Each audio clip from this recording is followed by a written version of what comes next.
It is not just peculiar with the Biafran people. However, debate often arise regarding how self-determination should be pursued, interpreted, and implemented.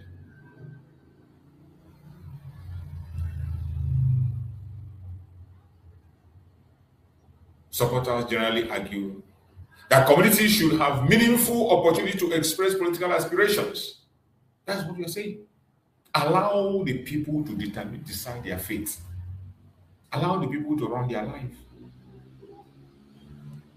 But those who criticize, those who want, they say often emphasize constitutional framework, territorial integrity, and the need for national unity. This is the lie you hear from them. This is the reasons why they attack people that are talking for self-determination like the Biafrans. They call us terrorists. Because they want to keep their constitutional framework, the framework that was given to them by the British. They want to maintain the territorial integrity drawn by the British. The territorial integrity that was put in place by the Caliphate and Janjaweed by dividing us, creating an Igbo man and making him a northerner.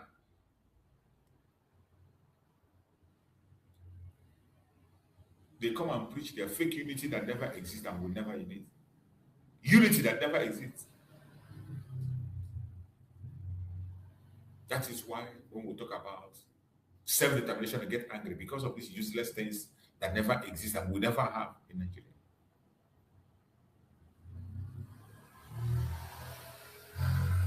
This is how people think and how they think. Debate is every day. These debates are not unique to Nigeria.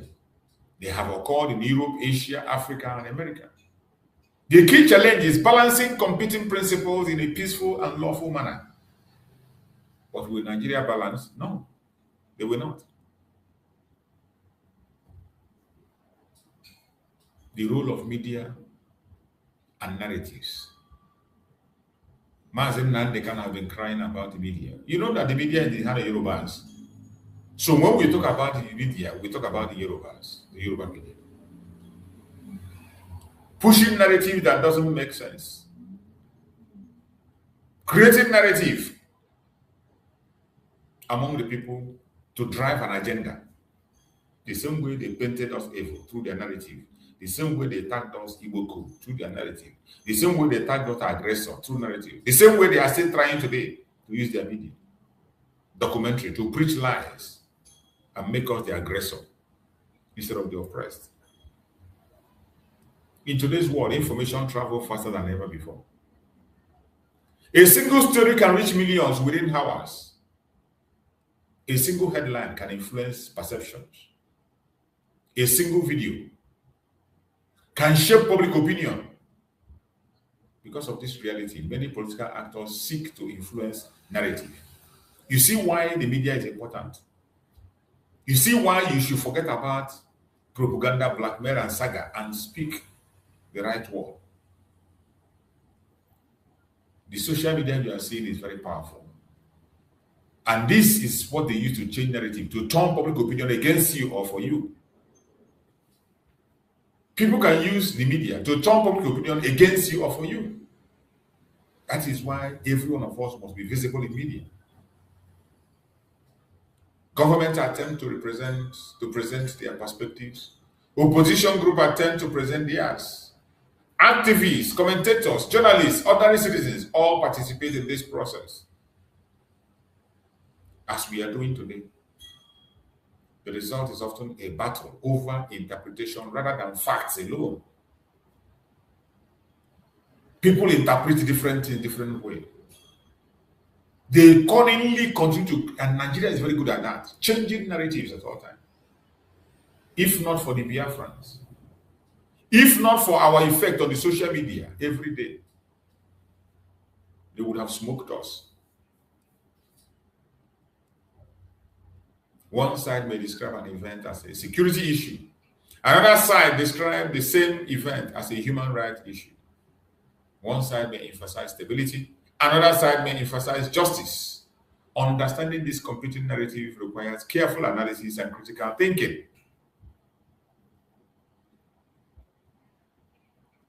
Every one of us must be active if we must survive. Critical thinking is very important. In highly polarized environment, people often consume information that confirm their existing belief. This is not unique to Nigeria. It happens everywhere. The challenge for responsible citizens is not examine claim carefully.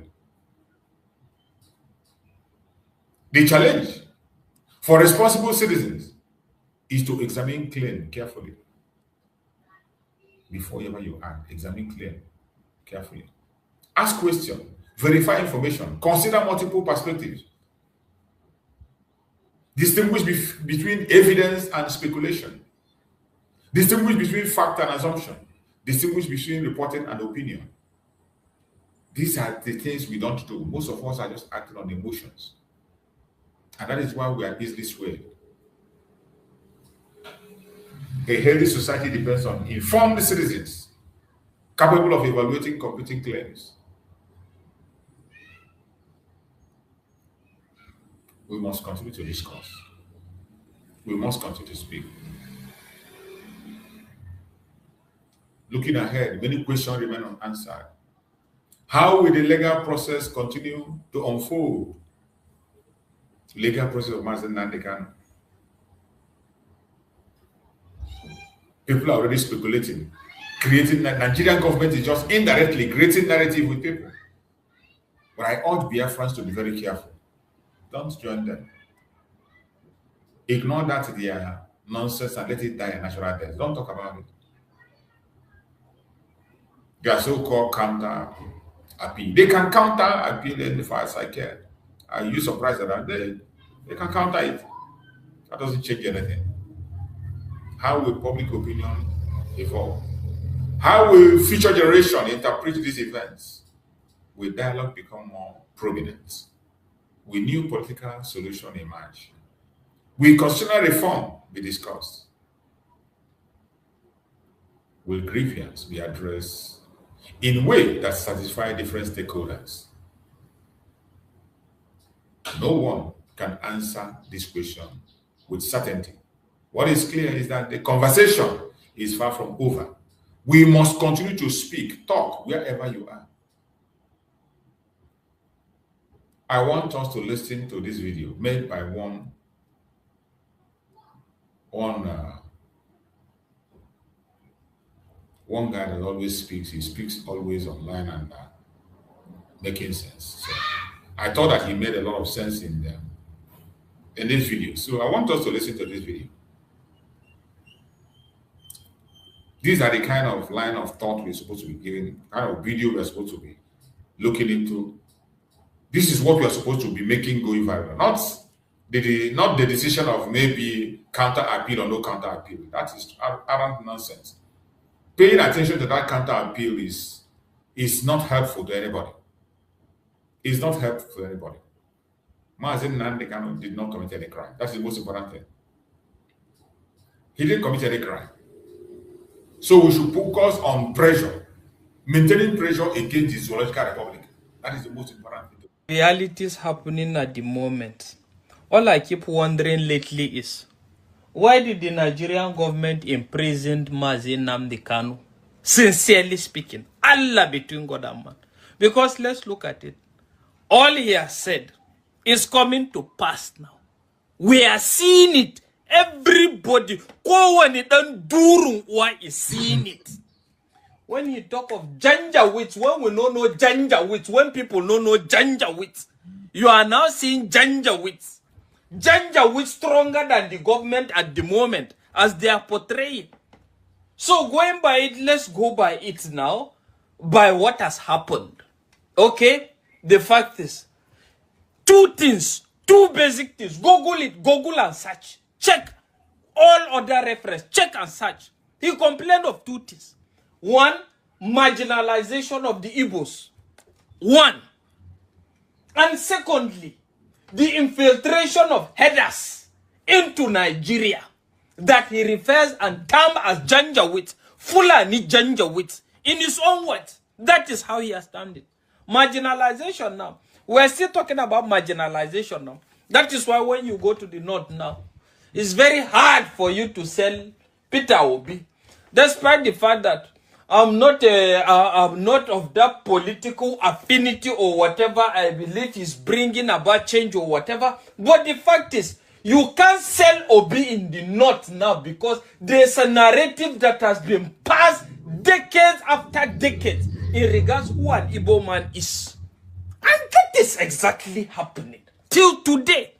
Let's talk about the second aspect. The second aspect, which is Fulani Janjaweed. Why is everybody is seeing Fulani Janjaweed now? Which he talked about. Okay, let's talk about what was his method. Was his method bad? Let's analyze that critically now. Looking at it.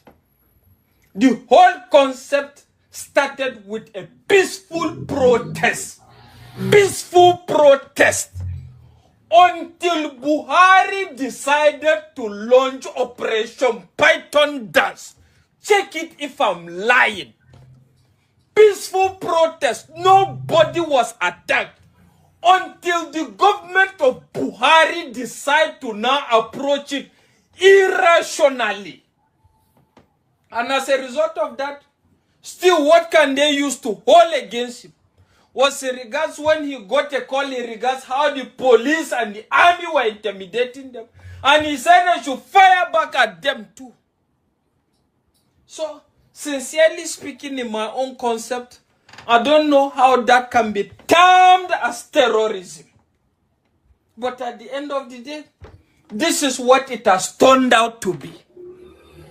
Imagine you having a peace, because take it or leave it, not just in Nigeria, even in developed nations, when security operatives launch an aggressive attack on people, the people return back aggressively.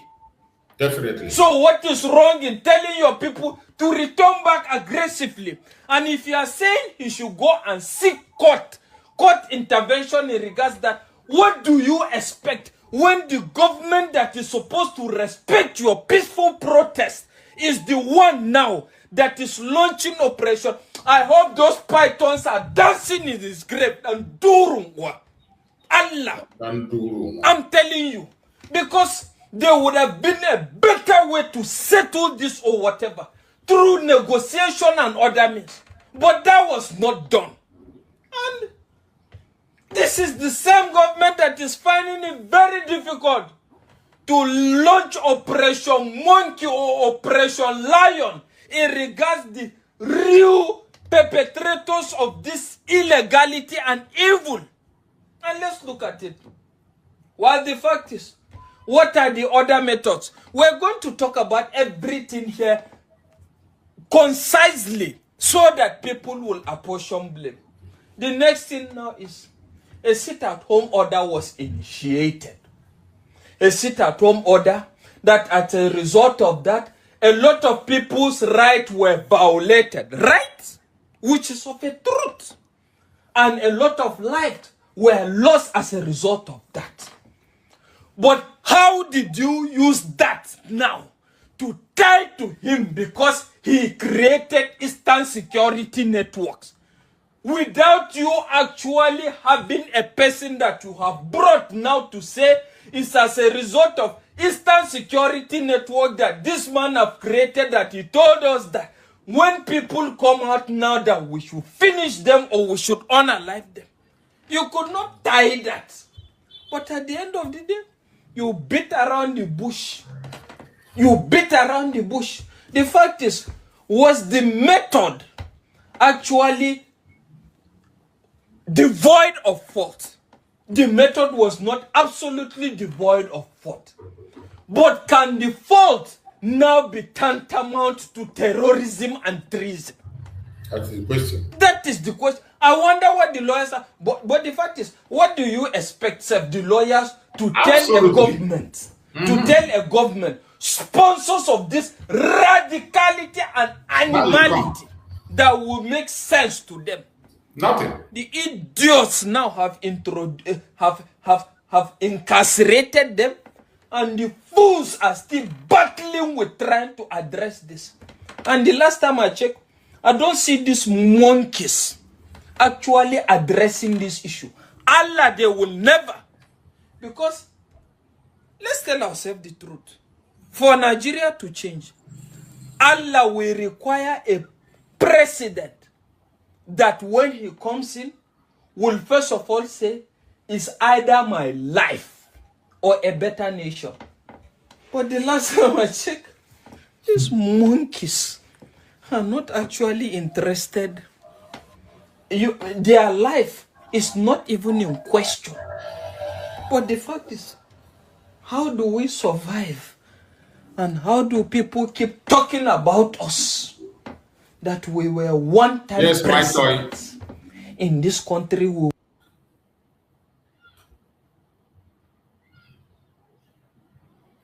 You have heard him. You've just had Simon. Simon has been doing very well on his programs.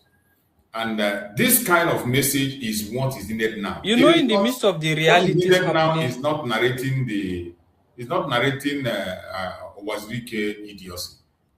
It's not a narrative Wazirike idiocy or trying to explain that. This kind of message that he delivered is the message that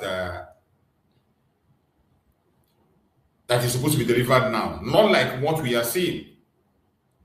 Because you see how they try to change that. They want to occupy the media with a different issue. So people are talking about counter appeal. Counter appeal doesn't make sense. It doesn't make sense to anybody. It doesn't change anything. Whether they counter appeal, it's not a surprise. It's not something that's not expected. We know that they were going to counter. And whatever they request, whether they ask, even when this very sentence was given, didn't you hear the judge say it? You heard the judge when he was passing the illegal sentence. He said that he would have given Mazi Nnamdi Kanu a death penalty, but he will give him a life sentence. So are you going to be surprised when you hear they are talking about the counter, whatever? It is not something to be discussed. What we are supposed to discuss is the line of thought, as you see Simon explain on this very place now. The illegality in that contraction called Nigeria. The atrocities of the government against the people. The illegality in the case of Mazi Simon Ekpa. More especially the illegality in the conviction of Mazi Nnamdi Kanu. The cause of the problem from day one. Right from Muhammad Buhari and whatever. Every single atrocity committed. The extraordinary rendition and the kidnapping. This is what we are supposed to be highlighting every day. This is what you're supposed to be highlighting. Highlight it now more than ever as the appeal is coming close. The United States Congress have already weighed in. And if you take the United States for granted, at your own risk, if you take that very statement from the Congress for granted, at your own risk, it is going to come to haunt you. They have issued a statement, and that statement is going to go a far way. And they said, obey international law. Follow all the international principles. In the case of Mazi Nnamdi Kanu, do not abuse his right. That word is powerful. Already you know they have abused his rights on several occasions. Already you know the United Nations have called for his release. You know that Mazi Nnamdi Kanu was kidnapped in Kenya, not arrested. You know that Mazi Nnamdi Kanu was extraordinary rendition. And all this is an international crime. International crime. So you want to stand on this illegality and then convict a man, not only convicting him, you are sentencing him. It's not going to stand. But just like, and Simon concord here that I have already been saying, I've said it before now, that the only way you can remove a person from the hand of the government is through pressure.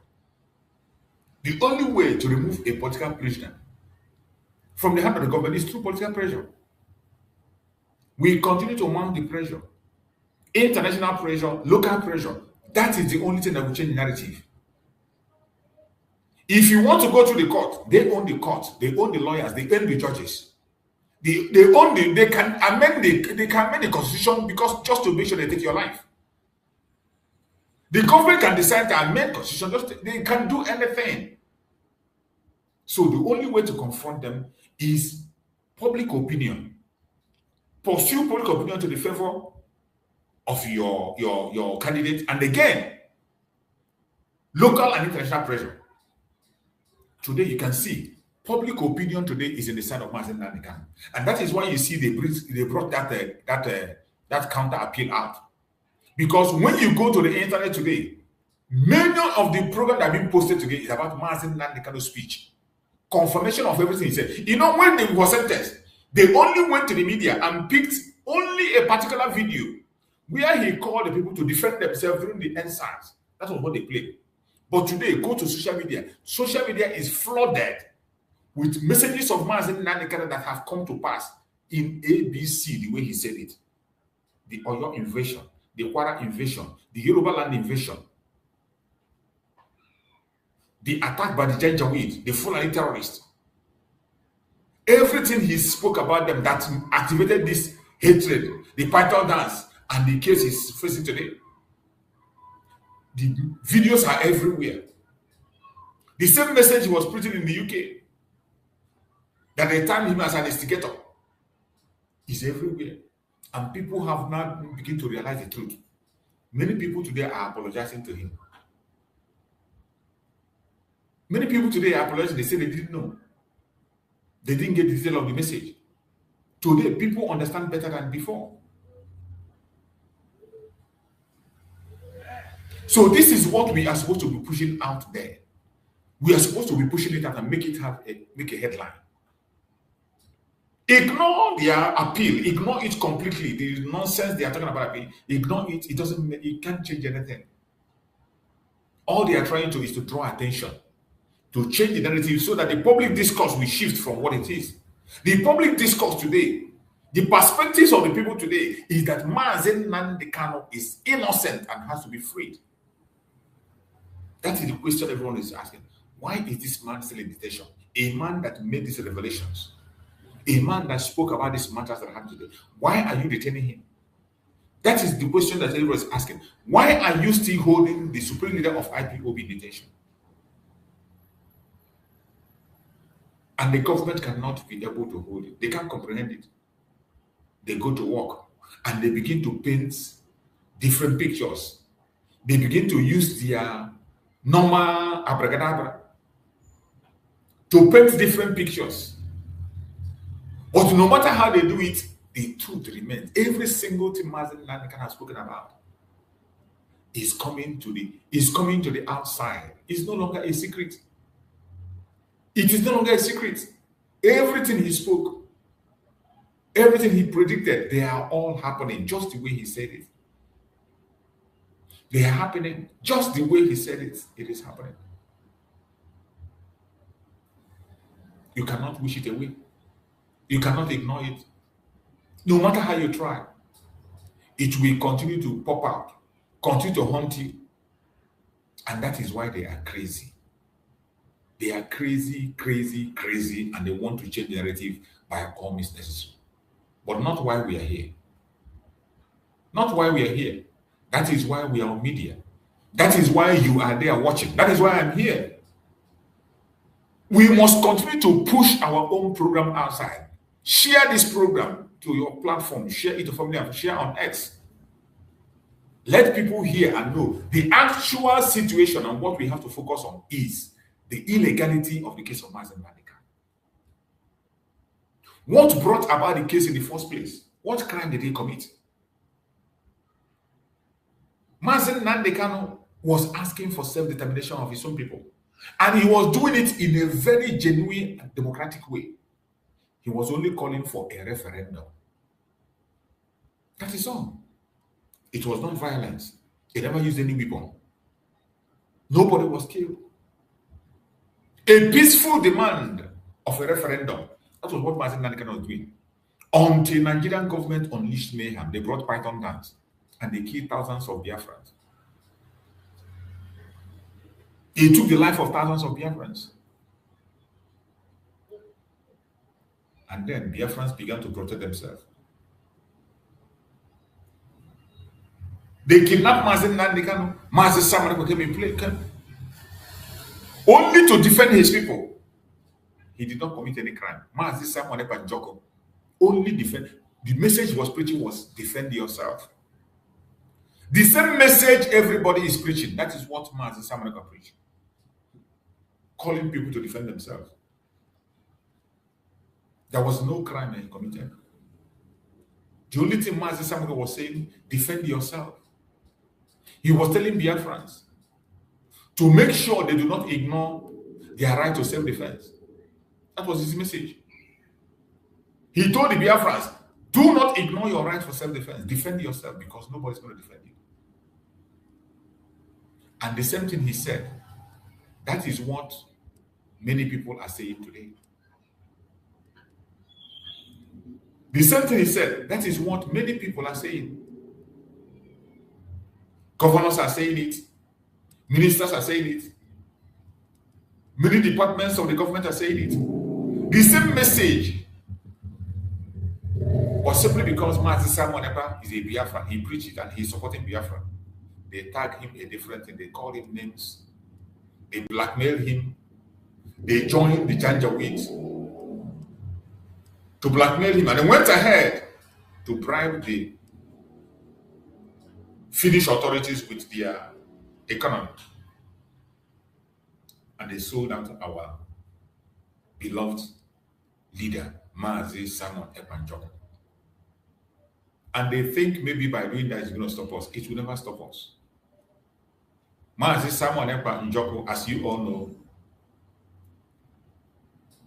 he is going to be coming to, to the court. Mazi Nnamdi is going to be coming to the court on the 5th of August. Mazi Nnamdi will be in court on the 5th of August. So if you don't know, you better begin to prepare because he has personally requested that the Biafrans should flood the court, flood Finland. Come.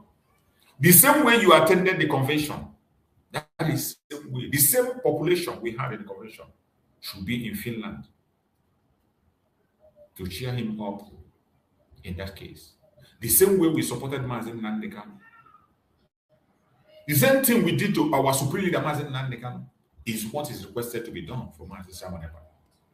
Wherever you are living in Europe, wherever you are in Europe, make sure you are part of that very.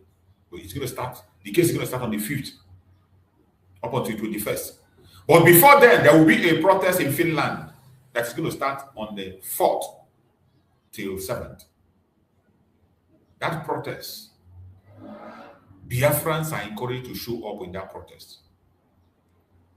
Wherever you are, begin to prepare yourself now. Begin to prepare yourself. Come to Finland in person. Let us support our Prime Minister, Mazi Nnamdi, and let the Finland authority know that he is not alone. We send him on that mission, and we will not abandon him. We sent him on that mission, and we will not abandon our Prime Minister.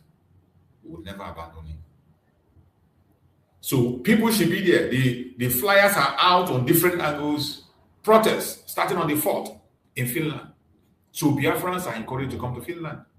Make sure you are there before 4th so that you can participate on that very protest. That is it. Finland protest notice. Our Prime Minister, Mazi Nnamdi, he is innocent. A phone number is there to contact. There is a phone number there to make a contact. So that when you get to Finland, you will know how to be directed and what to be done. Very, very important. Very important. It is a very important move that every one of us should be in attendance. It is something that is very important. We need to be there. The same way we went to Finland for convention, that is how we are going to storm Finland this time around. And the protest will last on the 4th, on the 5th, on the 6th, and on the 7th. 4 days. 4 days protest. The case is going to start on the 5th till 21st. So prepare yourself and make your schedules on how to be there to cheer up our Prime Minister, Mazi Nnamdi, throughout that period of the court. We have hope and believe that Mazi Nnamdi is going to join us very, very soon. And it is important that he join. Once he joins us, many of the noises you are seeing today will die down, and the fire is going to ignite. Our enemy knows that this is what is coming. Mazi Simon Ekpa is going to join us very, very soon. He's going to join us. We know that his case is already dead. Biafrans on different angles are making their various plans to make sure that things happen. That is why the United States of American lawyer must be supported. The US lawyer must be supported. The international lawyer that was going from the US, who is liaising with the foreign affairs minister of Finland, liaising with the European Union, liaising with the United Nations, and also United States to make sure that Mazi Simon Ekpa right is defended. It's not necessarily defending him in the court, because just like we said in the case of Mazi Nnamdi Kanu, when you are having a case against the government, it is only pressure from outside that can save you. So defending Mazi Simon Ekpa inside the court is not important. What is most important is the pressure from outside, the monitoring from outside to make them understand that, remind them that they must respect international law. They must respect international law. Admit the evidence against Nigeria. Evidence presented by Mazi Simon Ekpa must be studied properly. It must be looked at. It must be presented, studied, and looked at. That is the most important thing. And the only person that can put this pressure is a renowned lawyer from outside, international pressure, not a finished person. Just like the case of Mazi Nnamdi Kanu, when I'm telling you that the lawyers and the whatever and the court is helpless, it's only pressure. The same thing with Mazi Simon Ekpa, pressure. So Biafrans will be there. Visibly, Biafra will be on the ground, putting pressure. The citizens will join. The citizens will see that this man is not on his own. He is fighting for a people. The citizens will see it.